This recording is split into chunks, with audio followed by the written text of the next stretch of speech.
ராமனுக்கும் தமிழகத்திற்கும் என்ன சம்பந்தம் என்று பேசுவதை விட ராமனுக்கும் ஓமலூருக்கும் என்ன சம்பந்தம் என்று பேசுவோம். சரபங்கா முனிவர் அவர்கள் இந்த பகுதியில 4 காலத்திலும் கூட ஒரு ஹோமத்தி, ஒரு வேள்வித்தியை இங்கிருந்து நடத்தினார். எதற்கென்றால் ஸ்ரீராமன் வைகுண்டத்தை சென்றடைய வேண்டும்.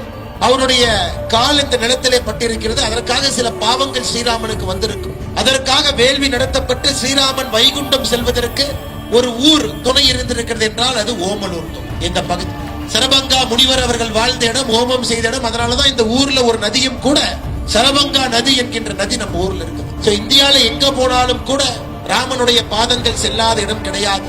ராமனுக்காக வேள்வி ஊட்டிய ஊரிலிருந்து ஜனவரி 22ஆம் தேதி ஒரு மிகப்பெரிய கும்பாபிஷேக விழா, சனாதன தர்மத்தினுடைய பெயரையெல்லாம் மீட்டெடுக்கக்கூடிய கும்பாபிஷேக விழா நம்முடைய அயோத்தியில் நடக்கும்.